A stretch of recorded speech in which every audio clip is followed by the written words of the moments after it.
Professor Ian Plimer. He is here. He is a man whose knowledge of and comments on climate change I really respect. And then later on in the morning, before midday, Dr. John Bruni. There's enough to talk about there. Ukraine, Putin, submarines, helicopters. Oh, yes, helicopters. I sometimes wonder who is in charge of buying all of this stuff and why we seem to always end up being the bunnies. I don't know. I must admit, Professor Plimer walked through the door. He sort of looked at the dining room table with a degree of disbelief. Yeah, I agree, sir. It is an unusual thing to see. Well, the last time I was with you was in your garage. Yes, I know. I have a bit surrounded by wonderful old cars. Yeah. And it was winter. Yes. It was a bit chilly up the end of the garage. Yes. But the lights for the cameras made life a bit easier. Yeah. Yeah. I was going to do the radio station concept in the garage, but then because it's got this great big cement roof and you've got Wi-Fi problems and wasn't exactly practical. Well, you're not the only one. I did a segment with Andrew Bolt a couple of weeks ago on Sky TV. Yeah. And he's got the fourth bedroom in his house, kitted out as a studio. Yes, yes. Sky have put in a 12.5 kVA generator in case the power goes. They've increased his internet. So I don't think you're the only one. And in today's world, it works like that. Just before I came here, I was doing a podcast with a chap in Panama City. And it looked as if that was being done from the lounge room or the kitchen with a library there. So it's a wonderful modern world. We don't have to go into studios. We don't have to put on makeup, which is very important for radio. Yeah, but when you think of the money that people have spent, hundreds of millions of dollars sometimes on radio licenses, this thing which is a license to print money, they don't tell you, of course, it's also a license to lose money if you don't do it properly. But there you are, you've got your service area, and they tell you exactly to whom you are broadcasting.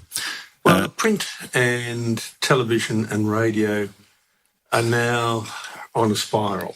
Yeah. With some television stations, it's a death spiral. It certainly is. The competition is enormous. Yeah. And you can call up anything. I can be calling up something now that's happening in Canada or in the US or in the UK. On that mobile phone that you have there. On the mobile phone, there which are I turned off and put away. But 200,000 radio stations if you've got that... Andy Martin, Professor Plimer. How many radio stations would you reckon there'd be on the average mobile telephone? I heard 200,000.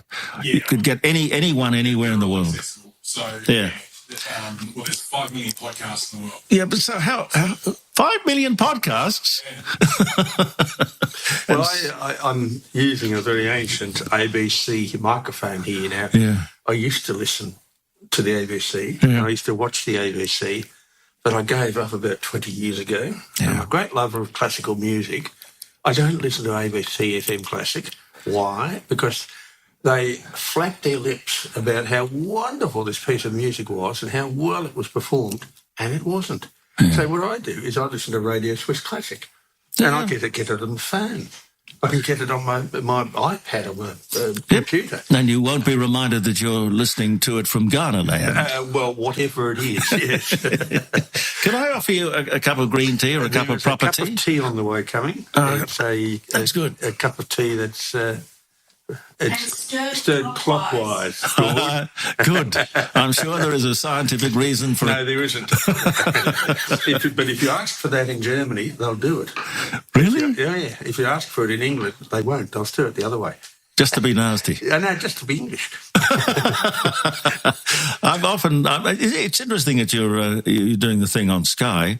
It strikes me as being so strange to have a man like you with your knowledge and insight into this very topical thing called climate change, and yet I don't see you being quoted a lot or interviewed a lot. Could that possibly be because you are not sort of going down the rabbit hole that they want you to go down? Well, quite. I had Liz Gore about 10 years ago asked me to appear on Radio National.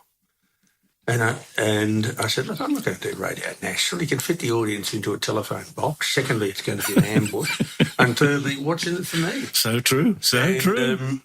She said, well, you get paid by Sky, don't you? I said, yes, I do. And the arrangement is that virtually every time I appear on Sky, there's a chap up here in Nairn who grows Brussels sprouts. He just loves me, and there's a box of Brussels sprouts left in the driveway when he comes into town. That's perfect. My pay. And last week I did 4 Skies and only got 1 box of Brussels sprouts, which I absolutely love. So, I don't get paid for it.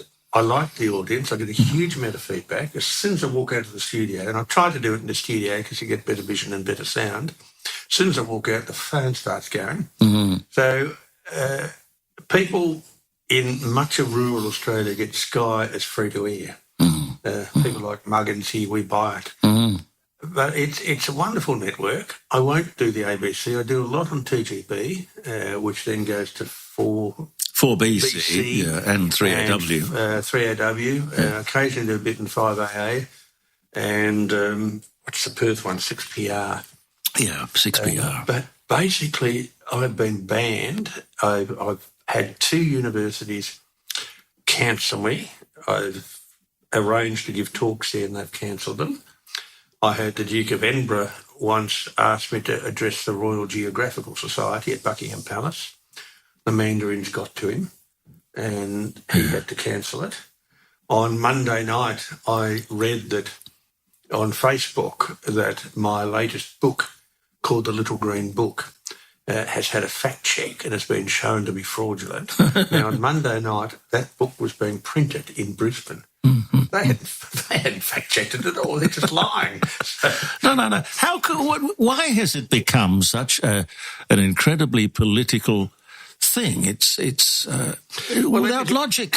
It's because I'm upsetting the bandwagon of the unelected elite who have conned the left and who are skinning the public dry with this scare on climate change. And I was saying to my wife last night, I don't think in my life I've lived in a time where there's so much universal deceit, where there are so many lies, where you cannot believe anything in the mainstream media. And this is why programs like this, podcasts, are now being listened to all around the world. But why would people be conned into being shut up? Why would they be conned into not asking perfectly reasonable, pertinent questions which would get at the truth? Because we have 2 truths, my truth and your truth. But I wouldn't shut you up if I didn't agree with your truth, but these people want to shut you up. Well, I have a problem. I speak the truth and I use facts. And if you speak the truth, you never have to remember what you said. Yeah. And my facts can be checked and validated in the scientific literature. And because of that, I'm deemed controversial, because I use facts. Now, my science, geology, we look back in time and we look at all the major processes, all the climate changes that we've undergone, and that doesn't fit in with the popular narrative, which is a biblical narrative, and that is where we have lived on a static earth, and it's because we sinful humans have been here we're getting changed. Yeah. And it's all due to us. And this is the residual Christianity that we have in society. It's being torn apart. Christianity's almost dead, but we hang on to things like guilt, penance, indulgences. And I think the climate movement is one of these religions, and it's like some of these fundamentalist religions. It's not too tolerant, it's not too forgiving, and this fundamentalist religion is one that is quite happy to cancel people, or in previous times, such as in Lysenko's Soviet Union, where he didn't use genetics, people were killed. So we're living, I think we're living towards the end of Western civilization. We are too wealthy. We are doing what people did in the late 1600s in the Dutch tulip craze, where there was so much money people could spend 2 years' pay on one tulip bulb. Yeah. And eventually Holland, which was the richest country in the world, went bankrupt and became very, very poor. Now we're doing exactly the same. We've lost Christianity. We've lost an ethical framework to our society. We've got so much money. And we ask the philosophical question, well, what does it all mean? Where do we come from? And they've embraced a new religion which has guilt and has repentance, and that is climate change. And we must take real action. We must take real action. On climate change. What are you supposed to do? What does real action look like? I don't know, because you see these signs on people's fences, and I'll comment on the sign on your fence in a minute. You see signs on people's fences saying climate action now. Well, my question is, well, what are you going to do? Are you going to stop using electricity, stop using your mobile phone? Are you going to stop travelling? Are you going to stop having house heating, house cooling, cooking? Are you going to give up your refrigerator? What actually will you do that's tangible? Have they thought it through or made any attempt to think what the words actually mean? No, they haven't, because what happens is we rely on a chant. Like with The Voice, we have a chant. It's the vibe. Yes. And that was a wonderful film, The Castle. Absolutely wonderful. I mean, what creative people wrote a film about one subsection of the Australian Constitution? I mean, isn't that fantastic? Yeah. And The Voice has got nothing to do with the Australian Constitution, which is a document to show how we can have disparate and desperate states working together in a federation. It's who handles defence? Who handles tax? Who handles education? Do we have customs houses at borders? It had nothing to do with rights. It talks about the people. And I argue very strongly that this country has a voice. It's called Parliament. And everyone's vote is equal. Yeah. Well, it's not quite equal if you live in Tasmania and vote in the Senate. Yeah. Your vote is worth more than someone living in New South Wales and voting in the Senate. But we already have a voice. Yeah. And I also argue that as a geologist, I spend a lot of my time in the outback, and you go to some pretty wild places. The town of Wilcannia in New South Wales is locally known as Will Kill You for a very good reason. Yes. These are places of violence, alcoholism, drugs, or women get beaten up. If you're a girl and get through to 15 years old and haven't been raped, you are very lucky.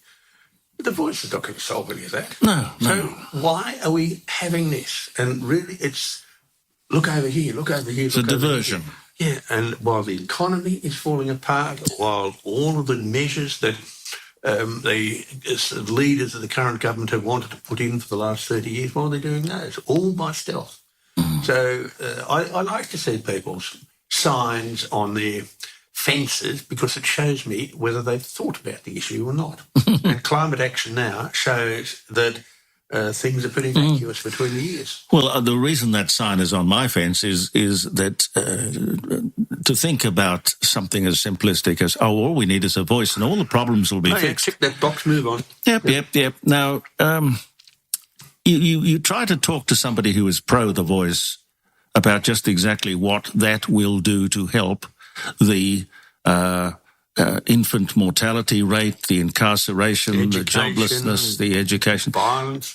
How will a voice? Because the government, the minister on Insiders the other day. Shame on you watching the Insiders. Oh, look, you should be watching the Outsiders. It stimulates me. It gives me grist for my mill. Well, yes, thank you for doing the research, and it saves me having to watch it. Yeah, thank you. But the simple thing is, she was going to brief The Voice, and I don't know whether it's half a dozen people or 3 dozen people, I don't know, but she was going to brief them on the things that she thought they should be talking about. So in other words, we've got the minister who will tell The Voice so that The Voice can tell the minister what the minister already knows, but for some strange reason has done nothing about. So if she can fix these things when The Voice tells her to fix these things, why hasn't she done it years ago? Exactly. Well, I think, like a lot of people who get into senior political positions, they get distant from reality. They don't live in a world. They have no idea what's going on. And some of them end up with kangaroos in the top paddock. Yeah. Some of them really do. And my next-door neighbour up the mid-north coast of New South Wales, I won't mention the town or the name, he was once, years ago, one of her boyfriends. He's got some very interesting things to say about her. All the seeds were sown then. Yeah, Australia, when it's boiled down, is a pretty small place. Everybody knows most things about everybody. Well, this bloke's a bushy also, and they don't take any rubbish. And he smelt it straight away. But come back to the climate thing. You know those ice core things that they put down in Greenland, is it? Greenland, the Gisp cores and the Vostok cores in Antarctica, yeah. Here is an absolute demonstration of climate change and how over the millions and millions of years the climate has been changing. And it's not something you can argue about or take action against. It's just the inevitability of us being on the planet, isn't it? Those ice cores are fabulous because they give us a record of the past cycles of climate. Yeah. And the ice cores don't tell us this, but geology tells us that every 400 million years, when we pull apart and stitch back together continents, we have a climate cycle. And we've been in one of those for quite a while. Antarctica just hasn't moved. It's plonked itself over the South Pole. And when it eventually breaks up and moves, we will have a massive climate change. So that's one cycle we see, a 400 million year cycle. What sort of participation would man have in that event? 9 parts of 3/5 of bugger all. And then we have another cycle which the astronomers and the isotope chemists are onto, and that is every 143 million years we have a very bad address in the galaxy and we get bombarded by cosmic rays. We have clouds form, we reflect light and heat. And someone got a research grant years ago to tour all of the art galleries of Europe looking at the landscape paintings and measured the proportion of cloud in each of the paintings and was able to, from that, work out the cloudiness, in other words, how much cosmic radiation the planet was getting hit. Then he spoke to a cosmic geochemist in Jerusalem who said, oh, yes, this is what I'm getting from measuring in old sediments. Perfect correlation. So we know that things out there in the cosmos drive climate. Then we get to the ice cores and we see that there are orbital changes. Now, we've known this for more than 100 years. A Serbian geophysicist calculated that every 100,000 years we get a cycle, and 90,000 of those 100,000 years is when we're further from the sun, and 10,000 of those 100,000 years we're closer to the sun. Now, we're in one of those 10,000 year periods now, and that's called an interglacial, between glaciations. So we've got a 100,000 year cycle. We've got another cycle about 40,000 years when the Earth tilts its axis a little bit. And we've got another cycle about 20,000 years when the Earth wobbles like a top. So we've known this for 100 years. We can see it in the ice cores. And what we see in the ice cores is absolutely amazing. We see that climate change is extraordinarily rapid. We can have a 15 degrees Celsius change in 10 years. What we also see in the ice cores is that every time the Earth has naturally warmed up, it is later that the carbon dioxide content increases. It's not carbon dioxide driving the climate. It's the climate driving carbon dioxide. So it's the exact inverse of what we've been told. Now, you've got a look of disbelief on your face. So go and get a bottle of champagne. It's morning time. It's a good time for champagne. And get a bottle of champagne. I can do a glass of red. No. I've got to have a drink that is effervescent. I don't touch soft drink. So as it's warming up, the bubbles keep coming. And that's because we've known about this in chemistry for only about 150 years. And that is that carbon dioxide and water have an inverse solubility. So as your champagne warms up, the carbon dioxide comes out of solution and keeps bubbling. Now, that's what happens in the oceans. As the oceans are warming up, you're releasing carbon dioxide. So you have a natural period of warming, and then later the oceans start to warm up, and then later we have carbon dioxide come into the atmosphere. So what we see now is currently an increase of carbon dioxide in the atmosphere. And the question has never been answered. What proportion of this is human and what proportion is due to degassing from the oceans? But it's worse than never been answered. It's never been asked. Well, I ask 3 questions all the time. The first one is, can you please show me that human emissions of carbon dioxide drive global warming? Now, I've asked that question for 25 years. I sit on a board with a former chief scientist. I've asked him that question. He can never answer it. He just obfuscates. And so here we are, the absolute fundamental, the whole climate change mantra. And the question hasn't been answered. But the supplementary question is the killer. Well, 3% of all emissions are human, 97% is natural. So if the 3% of emissions drive global warming, why don't the 97%? And they can't answer it. And then the third one is the one we discussed about the inverse solubility of carbon dioxide. Show me, why is it that in ice cores we see a natural temperature increase and then 1,500 or more years later we get an increase in atmospheric carbon dioxide? Why is that? And I question whether that wonderful substance, carbon dioxide, which is plant food, has really anything to do with the climate, because we have seen for the last 542 million years, it was a Tuesday, 542 million years ago, when we started to get complex multicellular life. Sure, it was a Tuesday. It was definitely. Oh no, sorry, it was wrong. It's a Thursday. Because it was named after the god of thunder, Thor. So we'll go for the Thursday. But that's when animals started to grow shells and take carbon dioxide out of the oceans, which had dissolved from the air. And 470 million years ago, again incredibly on a Thursday, we started to see land plants, and they started to pull carbon dioxide out of the air. And so for the last 500 million years, the atmosphere has been decreasing from 0.7% carbon dioxide to the current level at 0.04%. We're actually in a long cycle of decreasing carbon dioxide. If we halved it, we would lose all plant life on Earth. Now, Patrick Moore is a friend of mine who started Greenpeace. He wasn't a friend then. And he got kicked out of Greenpeace by the communists who took over. Patrick Moore is an ecologist, a plant ecologist, argues that it is our environmental responsibility to burn as much oil and coal as possible to feed put the plants, carbon dioxide back in the atmosphere and feed plants to stop the plants dying. So for the last 500 million years, we've been decreasing in atmospheric carbon dioxide. We pulled huge amounts out between 300 and 250 million years ago to form the big coal deposits, and then we didn't have the bacteria that chewed up vegetation and rotted it, so it just accumulated. And for the last 50 million years, we've been cooling. We've been in an ice age for the last 34 million years. We've had 6 ice ages in the history of the planet. 6 out of the 6 started when there's more carbon dioxide in the atmosphere than now. So it's just not possible. So it's a lot of rubbish, but they don't want to listen. In fact, they would like to shut you up because you obviously know your stuff. And there's nothing they can really do. Knowledge is an amazing thing. It can confront all the ignorance of these people. And, of course, the journalists don't have the knowledge to ask the questions. You know, I read somewhere that our emissions were 33 billion tonnes. Of that, half is absorbed by the forests and grasslands of Australia. You're wrong.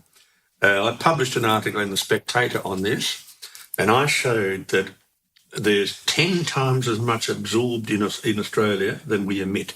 That absorbance includes our grasslands, our rangelands, our crops, our forests, and most importantly, the continental shelf, which is part of Australia.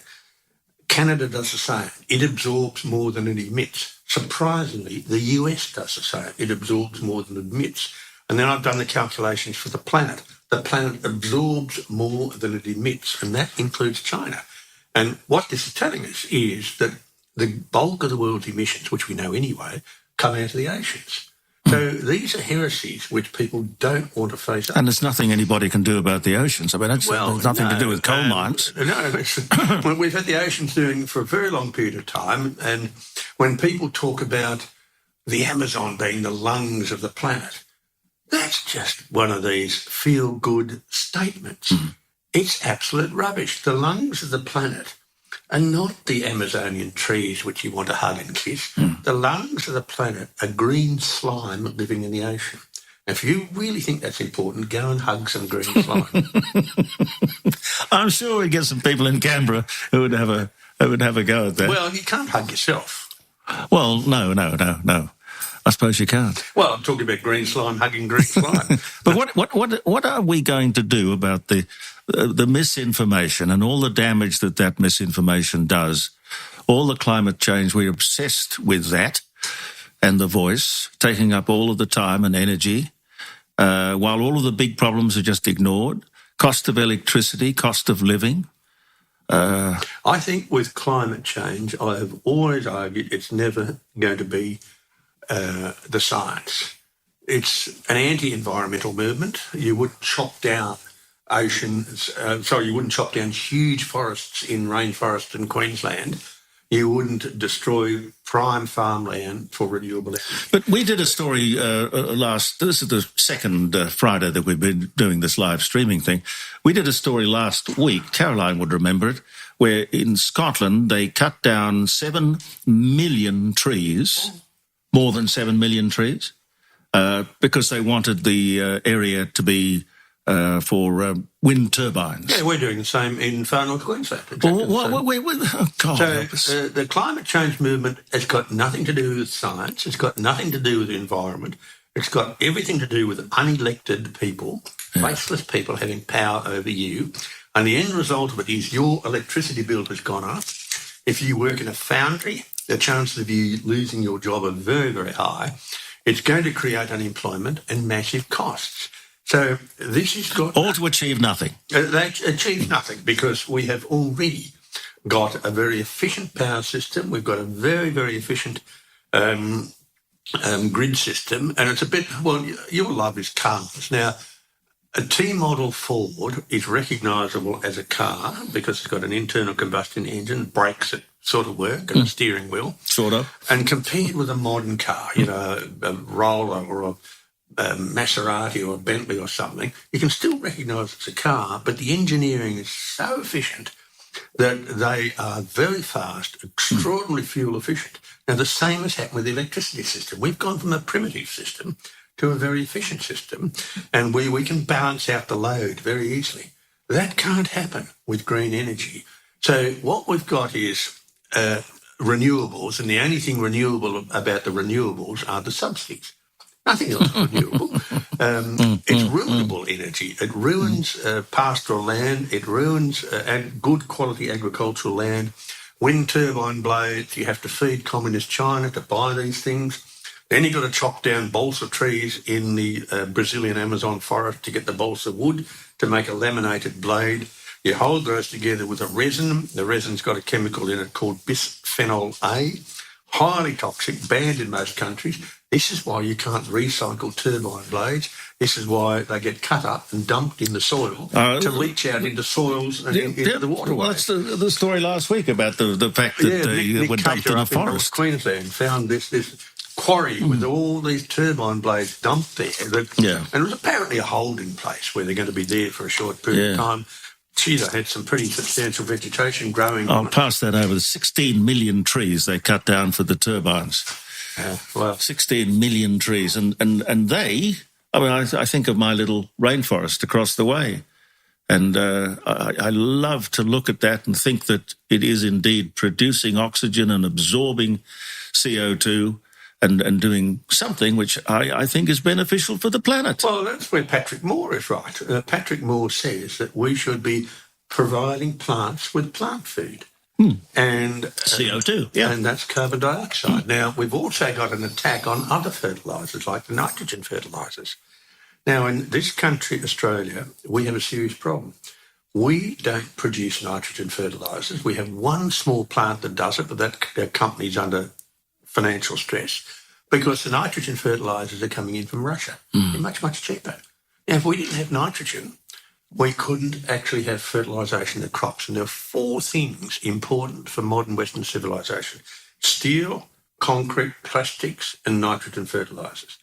Now, we are attacking steel because when you convert iron oxide into iron metal, you have to take away the oxygen, and you do that by putting in carbon compounds like coal, and out comes carbon dioxide.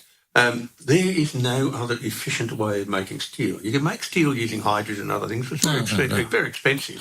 Plastics, well, we use about 6,000 chemicals every year in our life that derive from oil.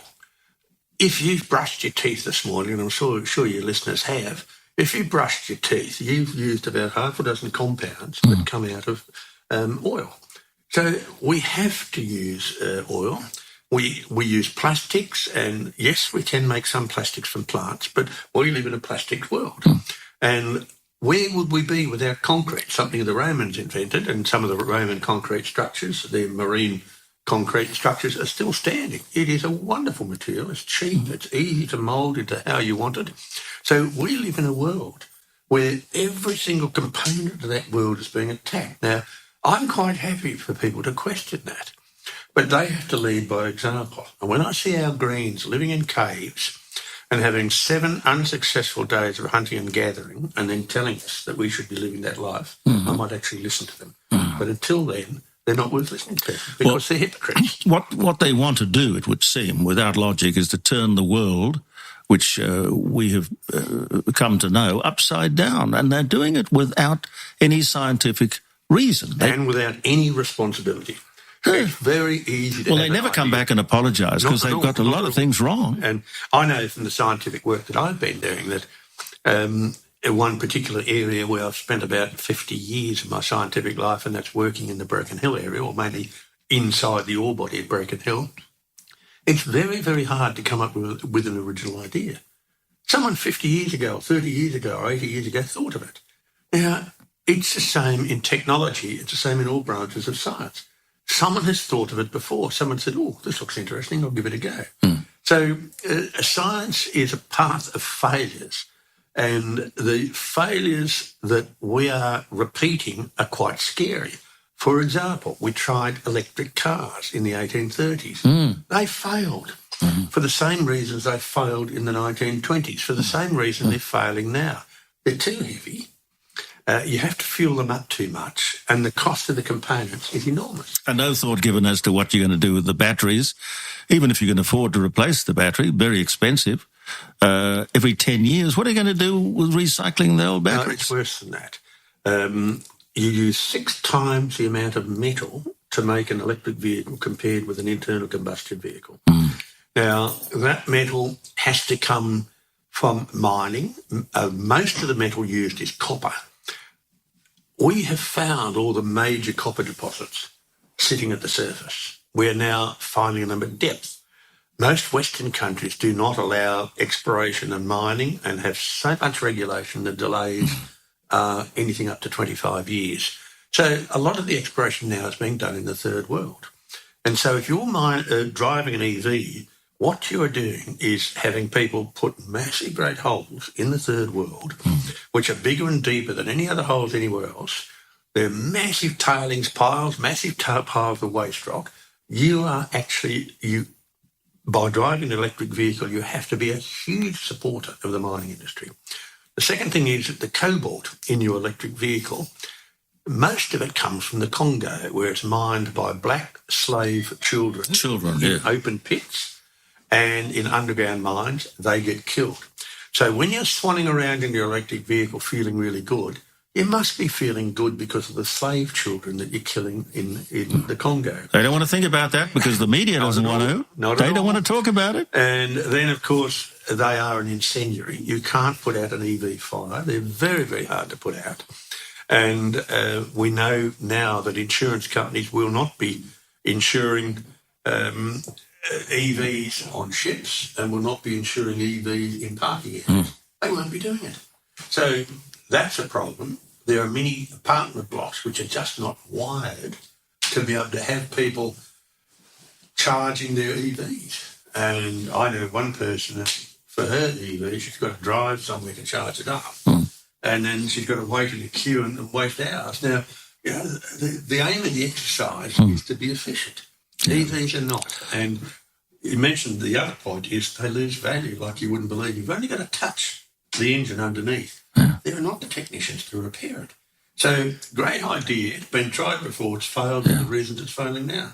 Yeah, I saw the other day that Volvo have scrapped their traditional vehicle, their sedan or their estate car.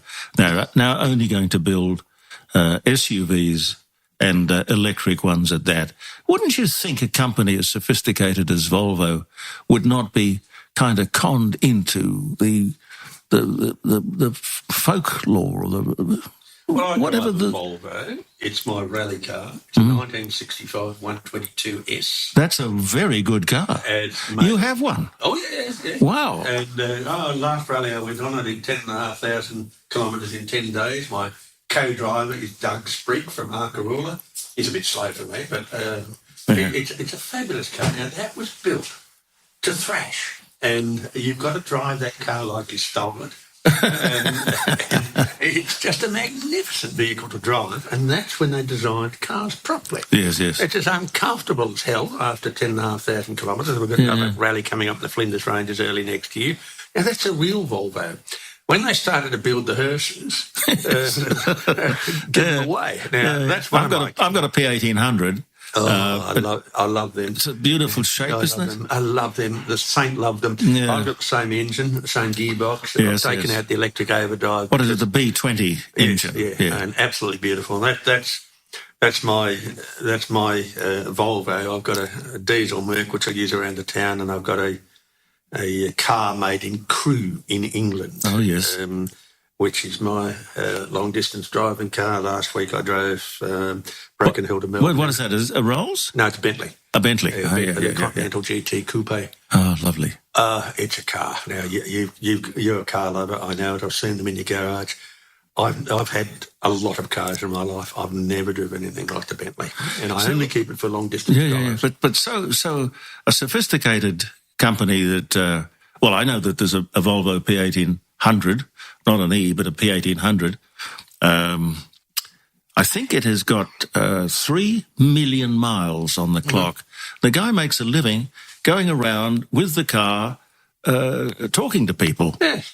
And it's a car that's done 3 million miles. Yeah. Now, if you had that kind of success, why would you want to go down this rabbit hole of electric cars? Well, also the modern internal combustion engine is phenomenal. Yeah. Now, in the 2,000 kilometres I drove from Broken Hill to Melbourne to Adelaide, I got 7.7 litres per 100 kilometres in a 2-tonne V8 Bentley. Yeah. Beat that. I mean, the engineering is just superb. Yes. So why change a century of engineering to go down the EV path? Well, particularly if you can't demonstrate that it is an advantage or an improvement. Look, and there's a lot of woke people floating around in Scandinavia. Tell me about it.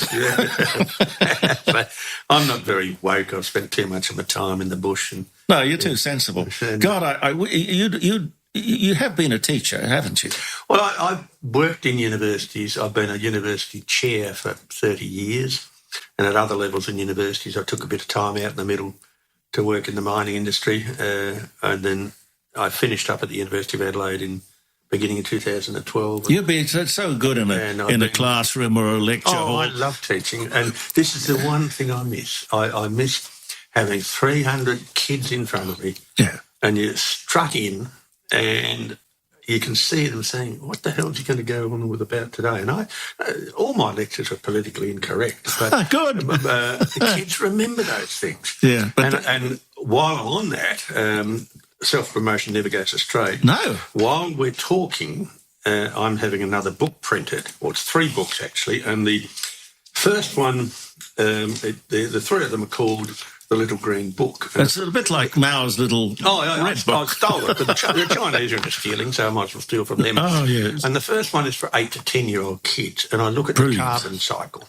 And I look at how kids might eat a cookie and what happened in their body to convert it into poo, wee, farts, snot and boogers. And I have a lot in the book about farts because I know how 8-year-old kids think, and I actually rotate eating, farting and climate change, showing that... You're talking their language. You're talking their language. And if you want to be a supporter of this mad climate change idea, then you have to stop farting And to do that, you've got to glue up your bum.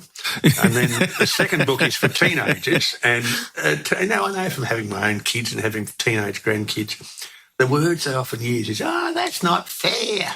Nothing's I've gone into the fairness of driving an EV and kids in the Congo dying, providing you the cobalt. Don't mention the kids in the Congo. Or a third of the kids in the world have house cooking and heating done by dung and twigs and leaves, and they die of respiratory diseases. So I go in, it's basically a moral challenge to teenagers. Well, Pol Pot had that idea to sort of take society, kill all the professors and the intellectuals, and go back to a peasant society. It didn't really work terribly well, did it? And the third book is basically a summary of my first year lectures at university, just on the history of the planet, and showing how we've always had climate change. They've been massive, rapid, not related to carbon dioxide. No.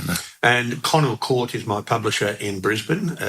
I've had 15 books published now, and I will not have a book printed or published outside Australia. Oh, bless you. The printer is in Brisbane, and it's being released at the CPAC conference in Sydney on the 19th and 20th of August. So I can't tell you. This is a book for parents and grandparents to actually deprogram the crap that their kids get fed. And they get fed in the classrooms, and they're questioned on it and examined on it. That's right. And they have to accept it as being gospel. Well, what is the worst part about that is that a lot of kids know that this is wrong. And these kids are being taught to lie. So we're teaching kids in the education system, if you want to get a good mark, you have to lie. That's just... Well, we need you either in the lodge, or we need you running the university, the education department. I'd like to be in the lodge. It'd be nice to garden there and cut the grass. And you wouldn't have the time. The dogs. No, you wouldn't have the time. Let the dogs run around. No, your job would be to straighten out Canberra. And, well, I'm a great believer in drain the swamp. Yes. And in Canberra, we now have fourth-generation people living in Canberra. Or prick the bubble. And in Canberra, it's a perfectly good sheep paddock destroyed by politicians and public servants. And there's the perfect solution to that. Shift the Department of Aboriginal Affairs to Tennant Creek. Shift the Department of Infrastructure to Rabbit Flat, where there is no infrastructure. Shift the Department of Climate Change to Queenstown in Tasmania. They'll know what climate's about. Shift the Department of Agriculture, say to Thargomindah or something. They don't want to know. Well, you can't, You would achieve three things. The first is that most of them wouldn't go, so you'd reduce the number of people in the public service. Yes. The second thing is they would be in contact with people that they're dealing with, that should be dealing with in their everyday life. And the third thing is you'd get better policy. Yes. So I would love to be the king of the world, as we all dream of being king of the world and how we come through like Alexander the Great and cut the Gordian knot, but... well, I'm too old for politics now. I've missed it, and some of my old girlfriends are still alive. I'm not so sure I should be in politics. Well, I don't know. Yes, Minister, I don't know whether you were a fan of Yes. I love it. And in my Broken Hill house, I have every Yes Minister and Yes Prime Minister, and when I come up from underground, I come out from the bush, and I need to put my feet up. I'll put it on and watch it, because there's nothing to watch on free-to-air television. No. It's so relevant today. And that program was done 40 years ago. But it was a comedy, and in actual fact, it is a tragedy, not a comedy, because it is so absolutely bloody true. Well, I've met Sir Humphrey Appleby types. Oh, yes. And they're just unctuous. And they give you this facile smile of, terrible. Well, bless you, sir. Can I keep that and plug it? That is for you, well, because I'll plug it regularly. I'm concerned about the young people getting child abuse at schools. They get it from weirdos telling them about gender bending. They get it about climate. They get it about the Aboriginals. They get it on everything. Yeah. Yet they can't read and they can't write. Oh, well, you don't want to do the basics. Yeah. Don't do the basics. And there's not even any naughty books around. I was only thinking when I was naked in the shower yesterday, thinking of some of the naughty books that I read as a younger person. To Get Lady Chatterley's Lover, which wasn't a book about sex, it was a book about class differences. And to get that, you had to get that in an unmarked envelope that came from England. Same with, what was that? To read Portnoy's Complaint by Yeah. Philip Roth. And I was thinking of that, and I'm thinking, no, that's a book of great Jewish humour. And kids don't read any longer. No. So they get this porn shoved down their neck at school, be it climate porn, be it gender porn or sexual porn. And I fear for the next generation who will not be able to think analytically and critically, who will not be able to reason, and will not be able to pull up an argument apart by its basic threads. And so that's why I've written this trilogy, mainly for parents and grandparents to unstitch the rubbish that their kids are being fed. And whether it's at a private school or whether it's at a state school, that's the same thing, I know. Fed this rubbish. Thank you, sir, for being there. May you always be there. I just wish I could get you bottled or get you in pills or something. Well, thank you for having me. Put the essence of Professor Plimer in the water supply. I don't know where we'd start, but thank you, sir, for coming. Thank you for inviting me. Will you come back again? I will. It's about a 4-minute walk from my house to your place. Wonderful. Or a 2-minute drive in the Bentley. No. That's locked in the garage, and I only keep that for long drives. What colour is it? It's burgundy coloured. I got the hard top without a sunroof. It's got white leather and the Japanese Tamo ash. It is beautiful. Yes. If you invite me again, I will bring it down here and you can have a... But only on a nice sunny day. Well, I'll have to polish it then, won't I? No. Don't get it wet, though. But I mean, you're a man of machines. I've never driven a machine like this. And 0 to 100 in 3.7. 0 to 250 in 9.8. Wow. I won't go the maximum speed, which is 320. My eyes and launch speed reflexes are not good enough. And if I do that in New South Wales, they crush cars, don't they? No. Don't even think of it. Professor Plimer, thank you so much. Thank you for having me. God bless you.